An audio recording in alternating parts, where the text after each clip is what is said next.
So, ito yung ating germination 3.0. So, nakita ko na medyo, ano na siya, medyo tuyo. Ayan. So, importante is yung, pag nagpupunto sa tayo, patuyuin nyo within 24 hours. Para hindi masayang nga yung fungicide. Same din kapag nag-insecticide kayo. Patuyuin nyo 24 hours yung insecticide para more effective. So, ayun, binasa ko na siya and mas mabigat na siya ngayon. Kaya pit moss because laging moist at yan ang kailangan ng ating mga i-germinate. Even cactuses, ang ginagamit ko talaga ay pit moss. Do you see what I see? Lol. Do you see what I see? Do you see what I see? So, what can you say? Ayan. So, namali pa ako ng date. Dapat 5 po yan. April 5. Nag-check ako dun sa aking video. So, ayun. Binasa ko siya. Minayos ko ng mabongga kasi yung una kong pag-spray, hindi ganun basa lahat. Nakita ko sa ilalim. So, ayun. Binasa ko siya ulit. And then, today po is April 8, day 3. Ano na sila, tawag dito, nag-sprout na sila. So yun, nakakatuwa. Sana hindi matapon or mahangin. So ano lang siya, nasa shaded area lang siya. Ayun na, madami pang nag-i-sprout. So ganun lang, i-continue lang natin na i-moist. Basta nakikita nyo na tuyo, continuous moist lang yan.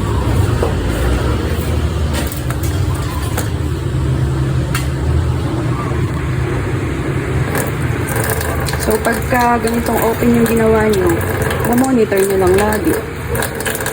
Basta lalo na yung ganyan pa-sprout, continuous nyo lang na-inis. Pero mag-ingat kayo, baka ma-overwater nyo naman.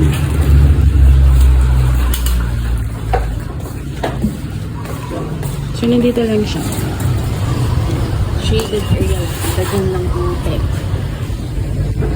So, we'll check natin tomorrow, April 9. Tingnan natin kung may mag-i-sprout. Sure, meron pa yan.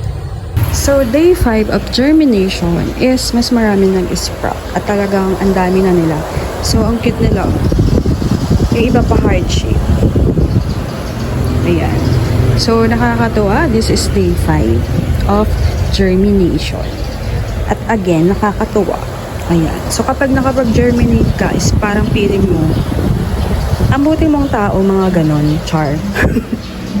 So, ayan, nakakatuwa naman.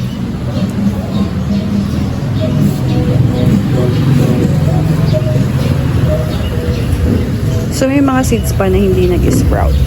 So, naglagay din ako dito ng Fucuri Mirio. Ewan ko kung tumubo na siya. So, malalaman natin kapag lumaki pa sila.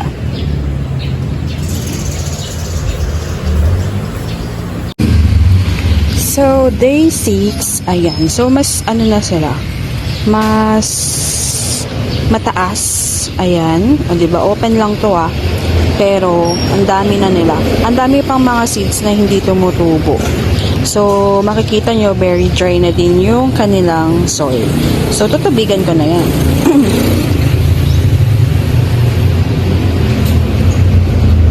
Ayan. O, diba? Kabog. So, mas mataas na sila ngayon and hindi pa natin makikita kung ano sila. Kasi naghalo ako dito ng ng Fucuri na Mirio.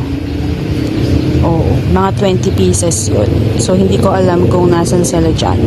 Hindi pa natin alam. Pero, this is more of the Astrophytum.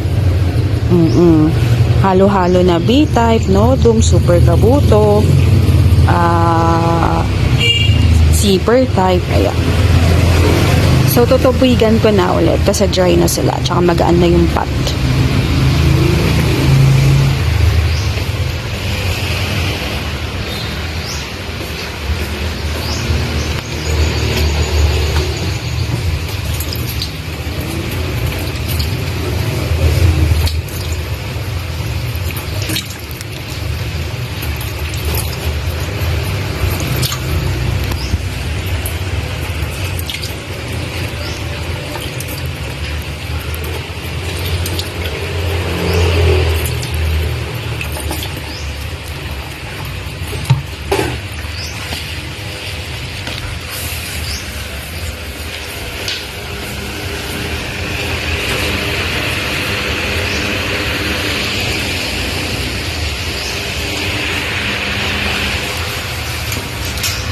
So yun, mag-ingat kayo sa pagtutubig at baka ma-over kayo.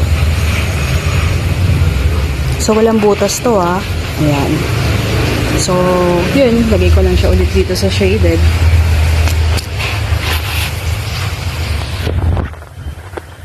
Ayan, so this is day 7 and day 7 is wow, as in lumabas na sila. Ayan. At lumaki na sila, no? So maganda siya. Maganda siyang tingnan. Para silang mga kabuti. Tapos pa heart shape. Ayan. So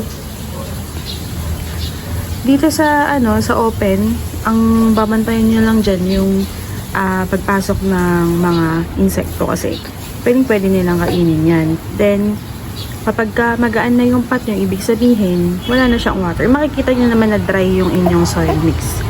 So, kapag dry na siya, lagyan nyo na ulit. Tapos makikita nyo naman pag magaan, kulang na sa tubig. Pag mabigat, may water pa siya. So, yung iba dito nagsitumba, pero pwede pa yan, pwede pang iangat yan. Oo, wala namang kaso dyan. Ang pag-aalaga lang yan is tubig lang talaga. Tapos bantayan nyo sa mga insekto and kung maninilaw, ibig sabihin na overwater ka. So, this is a week of life ng ating na-germinate through open. Ayun, so this is open and mas madali siyang alagaan for me kaysa dun sa tsaka mas madali sila mag-sprout. Pero let's see pa rin. Hindi ko alam kung sino ang mas malaki kapag sooner. So, marami pang seeds dito na hindi pa nag-o-open and effective nga yung pagbabad ng tubig bago nyo itanim. So, a day po, 24 hours nagbabad ng tubig yung sa itong mga seeds na to.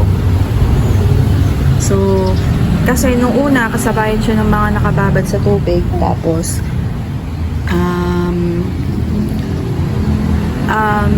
nung dinrain ko, hindi ko pa siya tanim agad. Tapos binabad ko the whole day ulit. Oh, okay naman. So, ayun na sila.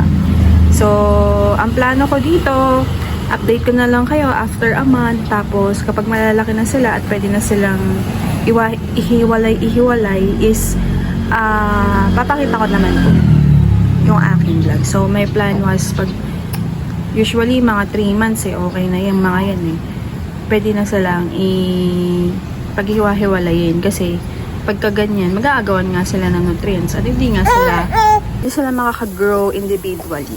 Ayan. At saka pag nag-water kayo dito, iwasan yung matamaan yung mga yung mga cactus kasi lalo na kung huwag yung gagamitan ng hose, yung mga pressure niyan, ako, masisira yung mga yan. Masisira yung cactus, no?